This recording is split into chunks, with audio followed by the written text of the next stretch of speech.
Hello students, this is CA Yashoda Sharma from My Future Academy. I'm really happy कि इतने सारे doubts आए हैं स्टूडेंट्स के. इसका मतलब सभी स्टूडेंट्स ने अपना सारी वीडियोस कंप्लीट कर ली होगी. लेकिन अभी भी जिन स्टूडेंट्स ने अपनी वीडियोस कंप्लीट नहीं की है, या तुम्हारे कुछ फ्रेंड्स हैं जिन्होंने वीडियोस कंप्लीट नहीं की है, तो नाउ इट्स योर रिस्पॉन्सिबिलिटी कि तुम अपने फ्रेंड्स को बोलो कि सारी वीडियोस कंप्लीट कर ले. बिकॉज हार्डली 12-15 मिनट्स की वीडियोस है, तो इतना कोई ज़्यादा टाइम नहीं लगेगा. और आज का दिन भी है, तो अगर किसी ने स्टार्ट नहीं की है तो कोई ज़्यादा मेहनत नहीं लगेगी. Please first second third video को कंप्लीट कर लेना. ओके, अब हम आते हैं डाउट्स पे. Let's begin Q&A session. So question number first is from Dev. Manure and fertilizers are put before the preparation of soil or after the preparation of soil. ठीक है, preparation of soil is the first step जहाँ पर हम tilling and ploughing करते हैं. ठीक है, मतलब हम हमारी लैंड को ठीक करते हैं, उसके बाद सो करते हैं. और थर्ड स्टेप जो है वो हमारा मैन्योर एंड फर्टिलाइज़र्स हम हमारी डालते हैं ताकि सॉइल की फर्टिलिटी अच्छी हो जाए. ठीक है, तो manure and fertilizers preparation of soil के बाद ऐड किया जाता है. समटाइम्स ऐसा भी होता है कि मैन्योर्स एंड फर्टिलाइज़र समटाइम्स ऐसा होता है कि मैन्योर एंड फर्टिलाइज़र्स पहले ऐड कर देते हैं और फिर टिलिंग एंड प्लोइंग करते हैं, ताकि जिसकी वजह से जो मैन्योर है वो अच्छे से सॉइल के साथ मिक्स हो जाए. लेकिन अभी अपनी जो बुक्स में है वो यही है कि पहले प्रिपरेशन ऑफ सॉइल होगा, फिर सोइंग होगी, और थर्ड स्टेप में मैन्योर एंड फर्टिलाइज़र्स ऐड होंगे. ठीक है, तो हम इसी फ्लो के साथ जाएंगे. प्रिपरेशन ऑफ सॉइल, सोइंग, फिर उसके बाद manure and fertilizers. In fact fertilizers तो और थोड़े बाद में होते हैं, मतलब सीड्स उगने से पहले डाले जाते हैं ताकि सीड्स ख़राब नहीं हो. क्योंकि फ्रूट उगने, फ्लावर्स आने से पहले, क्योंकि अगर फ्लावर्स और फ्रूट्स आ जाएंगे तो फर्टिलाइज़र्स का मतलब ही क्या हुआ. हम तो फर्टिलाइज़र्स डाल ही इसीलिए रहे हैं ताकि प्लांट्स को अच्छे न्यूट्रिएंट्स मिले. तो प्रिपरेशन ऑफ सॉइल होगा, सोइंग होगा, और उसके बाद में फर्टिलाइज़र्स ऐड किए जाएंगे. ठीक है, नेक्स्ट फर्टिलाइज़र्स कैसे है. हाँ, तो यही फर्टिलाइज़र्स का मतलब हम एडिशनल चीज़ प्रोवाइड करते हैं सॉइल को ताकि सॉइल की फर्टिलिटी मेंटेन हो जाए. कुछ स्पेसिफिक टाइप ऑफ न्यूट्रिएंट्स होते हैं फर्टिलाइज़र्स के अंदर. जो भी एक प्लांट को कुछ स्पेसिफिक जो न्यूट्रिएंट्स चाहिए होते हैं तो वो फर्टिलाइज़र्स के अंदर होते हैं ताकि प्लांट की ग्रोथ अच्छी हो. ठीक है, गुड, वेरी गुड. ठीक है, रिया के डाउट्स काफ़ी अच्छे डाउट्स हैं. फर्स्ट इज़ 3.1 में लेवलिंग. अच्छा, लेवलिंग क्या होता है. हमने जैसे ही टिलिंग और प्लोइंग किया तो उसकी वजह से जो सॉइल है वो बहुत ऊपर नीचे हो जाते हैं. ठीक है, तो उसकी वजह से क्या होगा, पूरी जो लैंड है, सॉइल है, उसको बहुत अच्छी तरीके से पानी और न्यूट्रिएंट सब नहीं मिल पाएगा. तो इसीलिए हम पूरी लैंड को लेवल कर देते हैं. एक लेवल मतलब एक लेवल में लेकर आ जाते हैं ताकि सारे जो अगर हम मैन्योर डालें या फिर अगर हम वाटर डालें, इरिगेशन करें, तो हर चीज़ को इक्वल पानी मिले. ठीक है, सोइंग का मतलब देखो, हिंदी में बताती हूँ. सबसे बेसिक मतलब सोइंग का क्या होता है. जब हम सॉइल के अंदर बीज को बोते हैं, बोने का मतलब होता है सोइंग. जब हम सॉइल में बीज डालते हैं तो उसको बोलते हैं सोइंग. जो तुम्हारी बुक में डेफिनेशन दिया है वो क्या हो, उसके अकॉर्डिंग मतलब क्या है, स्प्रेडिंग ऑफ सीड्स. तो अगर हम सीड्स को हर जगह पे स्प्रेड करते हैं बहुत सारी, क्योंकि बहुत बड़ी लैंड है, क्रॉप का तो मतलब ही यही है ना कि बहुत बड़ी लैंड पे जब हम प्लांट्स को उगाते हैं, क्रॉप को उगाते हैं, तो उसी को बोलते हैं एग्रीकल्चर, राइट. तो जब हम सीड्स को स्कैटर करते हैं पूरे लैंड पे तो उसको बोला जाता है sowing. Fourth, traditional tool. Traditional tool यहाँ पे मैंने काफ़ी जगह पे यूज़ किया है. ट्रेडिशनल टूल का बेसिकली मतलब होता है पुराने टाइम पे. ट्रेडिशन मतलब पहले के टाइम पे जो टूल्स यूज़ किए जाते थे वो है ट्रेडिशनल टूल. तो जैसे कि हमने प्लो देखा था, ठीक है, तो वो ट्रेडिशनल टूल था. तो जो भी टूल्स पहले के टाइम पे यूज़ किए जाते थे उसको बोलते हैं ट्रेडिशनल टूल्स. फर्टिलाइज़र्स कहाँ पर यूज़ होते हैं. हर लैंड पे जो फार्मर्स है वो फर्टिलाइज़र्स यूज़ करते हैं. फर्टिलाइज़र्स, सपोज़ लैंड की फर्टिलिटी बहुत ज़्यादा ख़राब हो गई है, या मैन्योर इतना अवेलेबल नहीं है, या फिर जो फार्मर है उसको बहुत हाई ईल्ड करनी है. क्योंकि हमने मैन्योर एंड फर्टिलाइज़र के डिफरेंस में देखा था. हाई ईल्ड का मतलब बहुत ज़्यादा क्वांटिटी में क्रॉप्स को ग्रो करना है तो वो फर्टिलाइज़र्स यूज़ करते हैं, क्योंकि उसमें काफ़ी सारे न्यूट्रिएंट्स होते हैं, ठीक है। न्यूट्रिएंट्स जो हम सपोज़ अगर हम वीट ग्रो कर रहे हैं, ठीक है, तो वीट को जो स्पेसिफिक टाइप ऑफ न्यूट्रिएंट्स चाहिए वो फर्टिलाइज़र्स परचेज़ करेगा और लैंड में डालेगा, ठीक है। तो वो है, वहाँ पर हम यूज़ करते हैं फर्टिलाइज़र्स। जब कोई स्पेसिफिक टाइप ऑफ न्यूट्रिएंट्स चाहिए होते हैं क्रॉप्स को, तब यूज़ किया जाएगा fertilizer. Yield in manure and fertilizers. देखो सबसे पहले ईल्ड का मतलब क्या होता है। ईल्ड का मतलब प्रोडक्शन, कितना क्वांटिटी, ईल्ड मतलब कितनी क्वांटिटी में हमें क्रॉप मिल रहा है, ठीक है। तो डिफरेंस में हमने देखा था कि जो फर्टिलाइज़र से ईल्ड होगा वो ज़्यादा होगा, ज़्यादा क्वांटिटी में होगा, और जो मैन्योर से ईल्ड होगा, मतलब मैन्योर से जो हमें क्वांटिटी मिलेगी क्रॉप्स की, वो कंपैरेटिवली कम मिलेगी, ठीक है। ये हमने की क्वांटिटी की बात कि अगर मैन्योर डाले जाएंगे, मैं एक बार इस पे आती हूँ, ये रहा, यहाँ पर है फर्टिलाइज़र्स का सेकंड पॉइंट। देखो ईल्ड, बेटर ईल्ड फर्टिलाइज़र्स में, मतलब यहाँ पर क्वांटिटी ज़्यादा मिलेगी, और मैन्योर में कंपैरेटिवली लेस ईल्ड, कम ईल्ड मिलेगी, कम क्वांटिटी मिलेगी। लेकिन याद रखना कि जो मैन्योर से क्वालिटी मिलती है, मतलब जो अच्छे मिलते हैं, ज़्यादा अच्छे फ्रूट्स या वेजिटेबल्स मिलते हैं, और फर्टिलाइज़र्स कंपैरेटिवली क्वालिटी कम कर देता है हमारे वेजिटेबल्स और फ्रूट्स और जो भी क्रॉप है उसकी, ठीक है। तुम्हारे घर पे अगर फ्रूट्स वगैरह आएंगे तो तुम कंपेयर कर सकोगे। अभी जैसे ग्रेप्स आ रहे हैं, ठीक है, तो जो ग्रेप्स जो एकदम पतले होते हैं, जो स्वीट होते हैं, वो हम ऐसा मानते हैं कि बिना दवाई के, बोलते हैं ना कि दवाई के फ्रूट्स है या फिर बिना दवाई के फ्रूट्स है, तो वो वहाँ पर हम देख सकते हैं कि जो बहुत ही पतले और थोड़े स्वीट ग्रेप्स होते हैं, वो हम मानते हैं कि वो मैन्योर से ग्रो किए गए हैं। पर जो थोड़े मोटे होते हैं और जिनका टेस्ट नहीं होता, ठीक है, और बहुत मोटे मोटे होते हैं, तो वो हम ऐसा ज्यूम करते हैं कि वहाँ पे फर्टिलाइज़र्स या फिर कुछ और टाइप की दवाइयाँ यूज़ की गई है, ताकि जो फ्रूट्स ग्रो हो वो फटाफट ग्रो हो, ठीक है। उससे फार्मर्स को क्या फ़ायदा होगा कि जितना स्पीड में ग्रो होगा वो उतना ज़्यादा और सप्लाई कर पाएंगे और दे पाएंगे, ठीक है। तो ये है मैन्योर और ईल्ड, मैन्योर और फर्टिलाइज़र्स का difference in reference to yield, ठीक है। Coming to next, growing yield in manure. हाँ, ग्रोइंग फॉडर मीन्स, फॉडर का मतलब होता है चारा, जो हम हमारे कैटल्स को खिलाते हैं ना, जो भी चीज़ हम हमारे कैटल्स के लिए उगाते हैं, जो हमारे लिए नहीं होती, हमारे खाने के लिए नहीं होती, उसको बोलते हैं फॉडर, ठीक है। तो सपोज़ कोई सीज़न खाली है जहाँ पर फार्मर के पास कुछ भी उगाने के लिए नहीं है, तो वो फॉडर उगाते हैं, दैट इज़ चारा उगाते हैं, जो वो अपने एनिमल्स को खिला सके, अपने कैटल्स को खिला सके, उसको बोलते हैं फॉडर। बेसिकली जो कैटल्स का खाना फार्मर्स उगाते हैं, that is fodder. Crop rotation, rotation का मतलब क्या होता है। रोटेशन मतलब रोटेट, एक घुमाना, ठीक है। क्रॉप का रोटेशन मतलब कि एक बार एक क्रॉप उगाया, फिर नेक्स्ट क्रॉप उगाएंगे।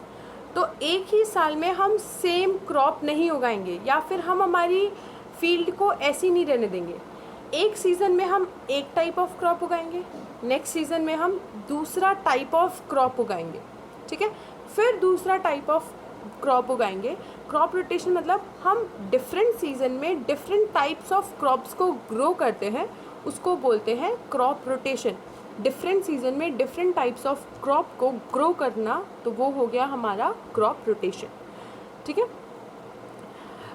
हमारे अभी सिलेबस में क्रॉप रोटेशन में इतना ही है, और जैसे हम आगे स्टैंडर्ड्स में आएंगे तो ये काफ़ी ज़्यादा डिटेल में जाता है क्रॉप रोटेशन, पर अभी हम यहीं तक स्टिक रहेंगे कि different types of crops and different season, that is crop rotation. इसका मैंने एक एडवांटेज भी बताया था वीडियो में कि क्या होता है कि सपोज़ हमने एक टाइप ऑफ क्रॉप उगाया एक सीज़न में, तो जो क्रॉप को वो न्यूट्रिएंट्स चाहिए होंगे तो वो न्यूट्रिएंट्स एक बार में ले लेगा। तो सपोज़ दो टाइप के न्यूट्रिएंट्स हैं हमारे सॉइल में, न्यूट्रिएंट ए और न्यूट्रिएंट बी।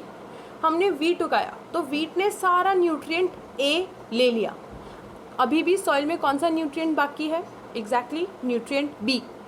तो अब नेक्स्ट सीज़न में हम ऐसा क्रॉप उगाएंगे जिसको न्यूट्रिएंट बी की रिक्वायरमेंट हो। ताकि वो न्यूट्रिएंट बी वेस्ट भी नहीं जाए और हमें न्यूट्रिएंट ए पे एक्स्ट्रा खर्चा भी नहीं करना पड़े। ठीक है, तो इसको बोलते हैं क्रॉप रोटेशन। जब वीट ग्रो हो जाएगा तो उसके बाद फिर फॉडर ग्रो करेंगे। हाँ, कर सकते हैं, बिल्कुल कर सकते हैं। वही तो हो गया, सीज़न चेंज होने पे हम अलग अलग कर रहे हैं। तो पहले वीट करो, वीट के सीज़न में वीट ग्रो कर लो, और फिर नेक्स्ट सीज़न में या फिर हमारे पास कुछ और ग्रो करने के लिए नहीं हो तो फॉडर ग्रो कर लो, कोई इशू नहीं है, हम वीट के बाद फॉडर ग्रो कर सकते हैं। 10th क्वेश्चन, अब अगर सपोज़ हाफ प्लांट्स में वाटर चला गया एंड बाकी के प्लांट्स बच गए तो क्या होगा? ऐसा नहीं होता, ऐसा बिल्कुल भी नहीं होता।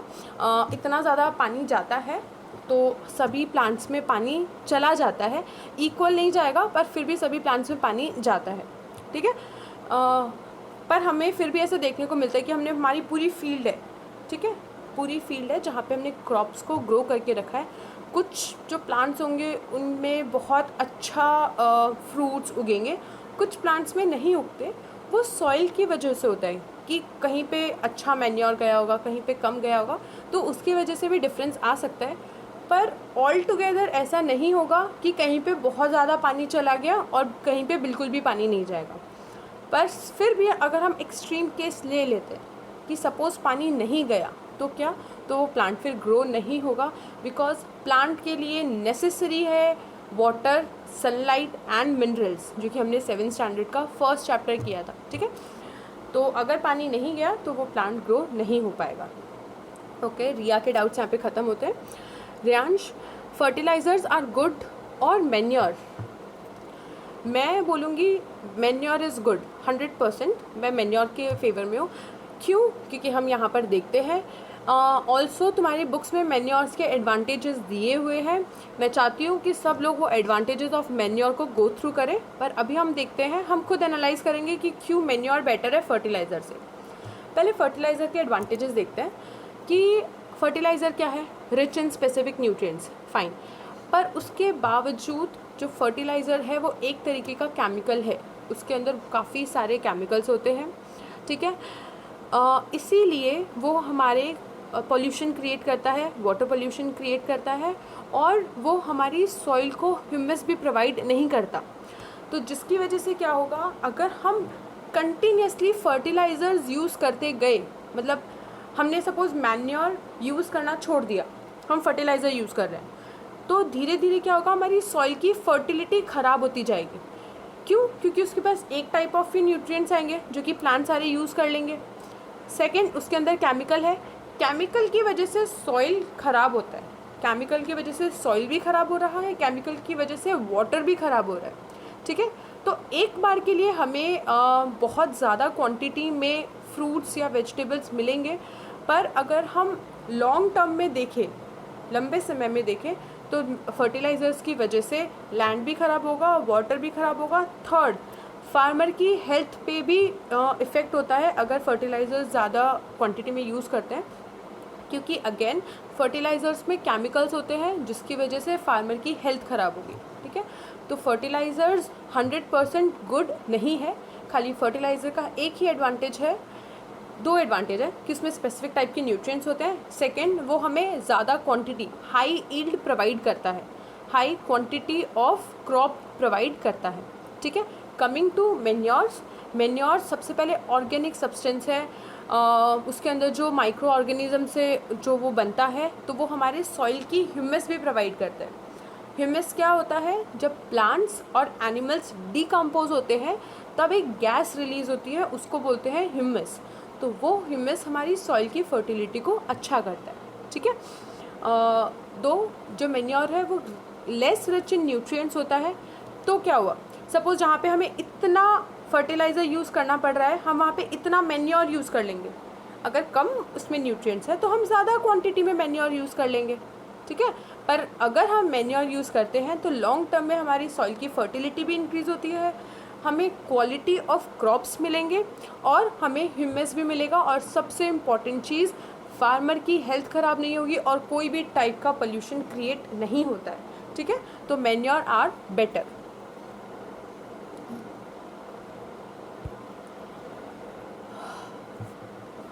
फर्टिलाइजर्स आर गुड, ठीक है। What is animal husbandry? Animal husbandry का हमारा टॉपिक अभी बाकी है, तो वो जब मैं नेक्स्ट वीडियो में एनिमल हस्बेंड्री का टॉपिक लूँगी उसमें मैं ये टॉपिक कवर कर लूँगी। फेलोइंग का मतलब क्या होता है? दीदी मैन्योर में cow dung, dead plants and animals होता है, ठीक है। फर्स्ट क्वेश्चन इज़ फेलोइंग का मतलब क्या होता है? जैसे मैंने बोला कि हमें कंटिन्यूस बेसिस पे सेम टाइप ऑफ क्रॉप्स नहीं ग्रो करने चाहिए, उसकी वजह से हमारी सॉइल की फर्टिलिटी ख़राब होती है। तो फार्मर्स क्या करते हैं, जिनको क्रॉप रोटेशन नहीं करना, तो वो लोग क्या करते हैं, सपोज़ एक सीज़न में उन्होंने वीट ग्रो किया, ठीक है। मैं वीट का एग्जांपल बार बार इसीलिए ले रही हूँ ताकि थोड़ा रिलेटिव रहे। तो सपोज़ एक सीज़न में उन्होंने वीट ग्रो किया, अब नेक्स्ट सीज़न में वो कुछ भी ग्रो नहीं करेंगे, ठीक है, उसको बोला जाता है फेलोइंग। जब पूरी लैंड को हम ऐसे ही रहने देते हैं, उस पर कुछ भी ग्रो नहीं करते, उसको बोलते हैं फेलोइंग, जिसकी वजह से सॉइल की फर्टिलिटी इम्प्रूव होती है, ठीक है। क्योंकि अगर हमने कुछ भी ग्रो नहीं किया और हमने उसमें मैन्योर डाल दिया पूरे लैंड में, तो उसकी सॉइल की फर्टिलिटी इम्प्रूव होगी, ताकि जब हम नेक्स्ट सीज़न में वापस से अगर हम कोई क्रॉप ग्रो करेंगे तो वो क्रॉप अच्छे क्वालिटी का हो। तो फेलोइंग का मतलब क्या होता है? जब हम लैंड को बिना कोई वेजिटेशन के हम यूं ही रहने देते हैं तो उसको बोलते हैं फेलोइंग, ठीक है। नेक्स्ट दीदी मैन्योर एंड काउडंग। हाँ डेफिनेटली काउडंग तो बहुत अच्छा मैन्योर है। Dead plants and animals, dead plants and animals मैंने बताया ही था कि जो डेड प्लांट्स एंड एनिमल्स जो हम ज़मीन में चले जाते हैं तो तब माइक्रो ऑर्गेनिजम्स उनको डिकम्पोज करते हैं, उनको खा लेते हैं, पूरा डिकम्पोज कर देते हैं, ठीक है। तो वो मैन्योर बहुत अच्छा है और उससे सॉइल की फर्टिलिटी इंप्रूव होती है। And cow dung is the best manure known, ठीक है। दीदी अगर हम कंटिन्यू क्रॉप करेंगे तो फील्ड को क्या होगा? फील्ड की फर्टिलिटी पूरी ख़राब हो जाएगी कंटिन्यूस क्रॉपिंग से, उसके अंदर कोई भी न्यूट्रिएंट्स और मिनरल्स नहीं बचेंगे, तो कंटिन्यू क्रॉपिंग से फील्ड की फर्टिलिटी ख़राब होती है। जो अनवांटेड प्लांट क्रॉप के साथ उगते हैं उनके वीड उसके निकालने की प्रोसेस को वीडिंग कहते हैं, ठीक है। यहाँ पे हमने उसका रियांश, वेरी गुड, हमारे होनहार स्टूडेंट ने आंसर कर दिया है, गुड रियांश।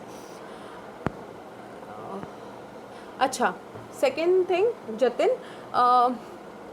प्लीज़ मैं जो करवा रही हूँ तो इट्स बेटर कि जो मैं नोट्स दे रही हूँ तो वो नोट्स प्रेफर करो, ताकि एक रहे कि हाँ मैं ये करवा रही हूँ और वीडियो से उसका रिलेशन रहे। दूसरे नोट्स करना कोई इशू नहीं है, अगर एडिशन में करना चाहो तो डेफिनेटली कर सकते हो, लेकिन जो मैं नोट्स करवा रही हूँ वो नोट्स करना कंपलसरी है, बिकॉज सभी स्टूडेंट्स की नोटबुक में सारे नोट्स चाहिए, ओके। यहाँ पर हमारा Q&A सेशन ख़त्म होता है। इसके अलावा भी अभी जो स्टूडेंट्स और वीडियोस, ये जो 3 वीडियोस है वो देखेंगे, अगर तुम्हारे और डाउट्स आते हैं तो डेफिनेटली डाउट्स लिखना। जो नेक्स्ट वीडियो होगी, जो भी चैप्टर हम फिनिश करेंगे, वो वीडियोस में मैं सभी के डाउट्स कंप्लीट कर दूँगी, okay fine. Again I really appreciate all the students जिन्होंने अपना वीडियोज़ कंप्लीट कर ली है, वेरी गुड।